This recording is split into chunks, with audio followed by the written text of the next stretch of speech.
All right, hello wine drinking people. This is Seminar 5. We're still on May 4th, Tuesday here. This has been a marathon day of filming for us as the Great Wine Seminar wrap-up has proven to be quite a bit of work here.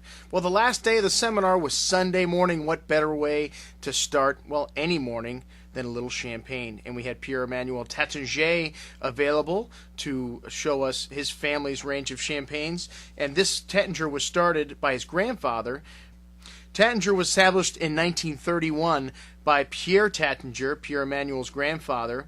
And this firm was founded when he bought the venerable house Forest Fourneau, which itself was founded in 1734, quite some time ago. So even though Taittinger is relatively young, the firm that they bought was quite old, actually the third oldest champagne house in Champagne.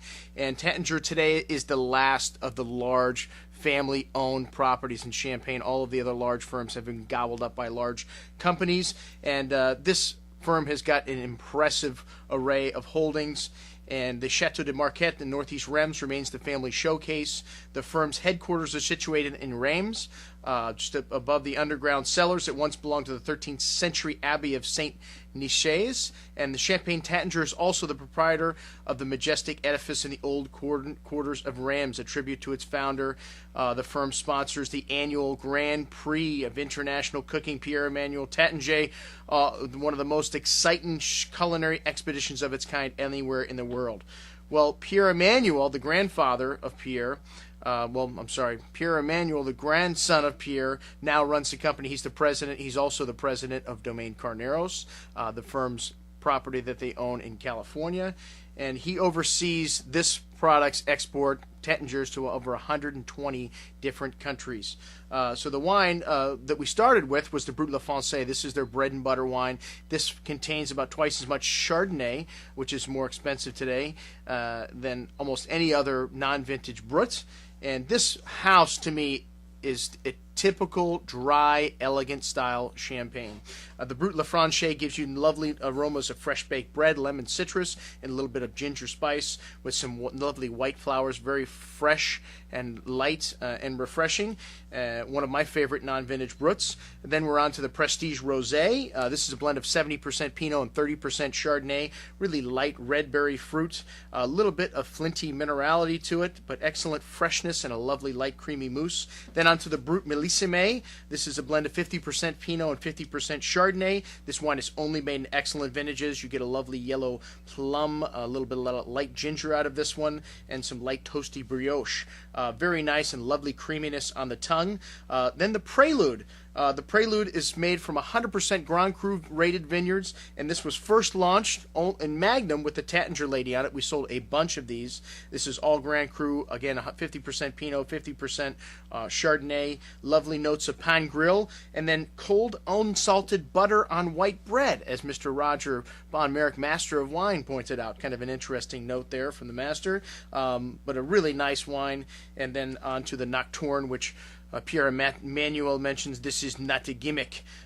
Sometimes when they add a little more sweetness to wine, we like to think it's appealing to the masses, and this has got quite a bit of residual sugar in it for a champagne. I believe it's 18 grams per liter, but still not cloyingly sweet and very well balanced and refreshing on the finish. Okay, well, Dom Perignon, most of you have heard of, worked hard on the process to create champagne, and there was a lot of monks, German and Austrian people in Champagne that were beer makers that influenced how champagne was made in the early days. And it was actually a mistake that happened to some wine that was sent off to the Brits, and the Brits loved it, and that's how kind of the current champagne was formed with bubbles. Champagne used to be very sweet. Well, and then Pierre decided to tell us a story about how he was on a yacht on one Sunday in Palm Beach, and how the owner of the yacht said, "Pierre, I love your Comte de Champagne, but I cannot drink it anymore because I don't want my guests to think that I'm cheap," because Cristal was the most expensive champagne for some time. Well, Pierre-Emmanuel, let me tell you, your wine is not cheap anymore. It's more expensive than Cristal is in this market. I don't know if you're happy about that, but your buddy on the yacht can now say he's not cheap serving the Comte de Champagne. Okay, the Taittinger Comte de Champagne was first produced in 1950. It was the first champagne to be labeled 100% Chardonnay, as Chardonnay was not so vogue back then. but since 1980, they've included 5% wine matured in cask with this also, which adds a little more complexity to the wine. This wine is only made with a top Grand Cru rated vineyards in Champagne. The 99 Comte de Champagne was wonderful, a little lighter style vintage, but still very fresh, lovely citrus notes, and a little bit of that nutty quality that you get from a wine that's aged entourage like this wine is for quite some time. 98 was a great vintage for Chardonnay-based champagnes, and this 98 was just starting to stretch its legs and show really nicely. The apple and pear, a little bit of that flinty minerality, some almonds, a little bit of that ginger spice on the finish. Really nice, really long finish. And then the two great vintages of the 90s, 1996. This wine was a blockbuster, an absolute pleasure to taste. Finished with a little bit of that beeswax and lemony flavors, pineapple, very exotic, really long, quince and brioche. And then the 1995, a little more reserved, but still some of that nuttiness going on, some of that evolution showing. The 1996 may be showing a little bit more of it at the moment. 1993 was definitely starting to turn a little more hazelnutty and toasty brioche, a little bit of that oxidization showing, but very nice. And then the 1998 Pure Emmanuel didn't want to show, although I did taste it. Unfortunately, it was sitting on top of some riddling racks that got tainted with mushrooms. Yes, that's right, mushrooms growing on the riddling racks. So unfortunately, he didn't show this wine, but it wasn't bad. It just had some of that pronounced mushroominess, which champagnes get as they get older. The Comte de Champagne Rosé, what a treat to do. Several vintages of this wine's going back all the way to 1985.